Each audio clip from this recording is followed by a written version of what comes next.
Et à propos de la campagne américaine, notre enquête sur les saisissants contrastes de la Silicon Valley. C'est là-bas que se fabrique le monde de demain. C'est là-bas, en Californie, que prospèrent les Facebook et autres Google qui règnent sur la planète. Oui, le monde de demain, mais un monde où les inégalités deviennent abyssales. Mobil-home d'un côté, frénésie de luxe à quelques mètres, comme partout ailleurs. L'envolée de ces inégalités est l'un des ressorts de la présidentielle américaine. Envoyés spéciaux Valérie Astruc, Laurent Desbois. Le soleil toute l'année, des résidences de luxe, des salaires mirobolants. La Silicon Valley, temple de l'innovation technologique, là où les entreprises les plus riches du monde ont leur siège social. Ici, un simple pavillon se vend 2 millions d'euros. Ici aussi, dans cette rue à l'abri des regards, une voiture est garée là depuis 7 mois. C'est là que dort Laurie, 58 ans.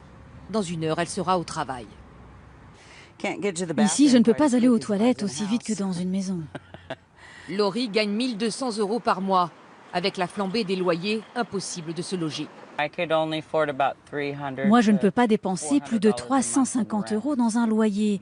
Mais ici, une simple chambre dans une maison décente qui ne soit pas en ruine ou envahie par les rats coûte entre 700 et 2300 € par mois. Son métier, aide-soignante. Son employeur ne sait pas qu'elle vit dans sa voiture. Je lui ai juste donné une boîte postale parce que si elle connaissait la vérité, je pense qu'elle trouverait cela indécent. Je ne sais pas quelle est la solution, à moins de demander aux riches d'arrêter de s'enrichir autant. Laurie fait partie des milliers de travailleurs pauvres victimes de la crise du logement. Spectacle saisissant, des enfilades de caravanes à seulement quelques encablures des quartiers résidentiels. La Silicon Valley détient un triste record, le plus fort taux de sans-abri et la plus grande concentration de richesses. Oh wow, that's really, really nice. À l'autre bout de l'échelle, des maisons rutilantes. Celle-ci est mise en vente 12 millions d'euros. L'agent immobilier fait la visite pour une Française établie dans la région. Elle veut acheter ce bien pour le compte d'un client. On est en Californie, on gagne de l'argent, donc on s'amuse et on a des billards, voilà. Donc, et on boit du bon vin, en général français. Donc voilà. Ici, la spéculation immobilière fait rage. Les prix à l'achat comme les locations augmentent de 20% chaque année. C'est un marché parfait parce que de toute façon, vous gagnerez toujours de l'argent et tout le monde investit dans l'immobilier. Ici, dans la région, on est dans une bulle. On a toujours été dans cette bulle et ce n'est pas demain la veille que ça va changer. À l'origine de ces inégalités, les géants de la technologie, Google, Facebook, Apple, eBay sont installés là. Ils recrutent des ingénieurs du monde entier. Salaire de départ, 10 000 € par mois, mais certains gagnent beaucoup plus. L'année dernière, la Silicon Valley a créé 65 000 emplois, mais seulement 5 000 logements sont sortis de terre, car ici, les acteurs traînent des pieds pour construire. Facebook a bien annoncé vouloir créer des logements sociaux, mais sans donner de date. Quant aux autres grandes sociétés, aucun projet à l'étude, comme nous le confirme la présidente de la fondation eBay. Jusqu'à présent, on n'a pas aidé à construire de logements sociaux. On s'est plutôt concentré sur l'aide aux petits entrepreneurs. Mais c'est vrai que le logement est un problème. On commence à s'y intéresser.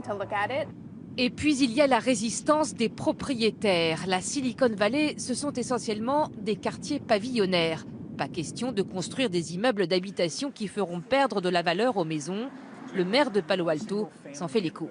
On ne veut surtout pas transformer radicalement notre ville. Hors de question d'atteindre la densité de San Francisco ou New York. On ne veut même pas s'en approcher.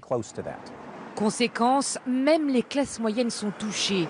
Policiers, pompiers, enseignants n'ont plus les moyens de se loger. Dans la Silicon Valley, il manque 2000 professeurs. John enseigne l'anglais dans un lycée. Il gagne 5 000 € par mois. Un salaire élevé, mais qui n'a pas suffi à retenir ses collègues. Ce qui se passe dans cette région n'est pas tenable. S'il n'y a plus de professeurs, qui va enseigner aux enfants? Et ça va empirer. John, lui, a fait le choix de rester. Mais pour joindre les deux bouts, il a un autre métier, chauffeur Uber, après la classe. Ce n'est pas ça qui va me permettre d'acheter une maison. Mais comme ma femme est enceinte, ça va au moins payer 1 mois de couche pour le bébé. Même les garages se transforment en domicile. C'est là qu'habite cette jeune femme avec son bébé pour un loyer de 1 000 € par mois. La Silicon Valley, symbole des inégalités qui ne cessent de se creuser aux États-Unis.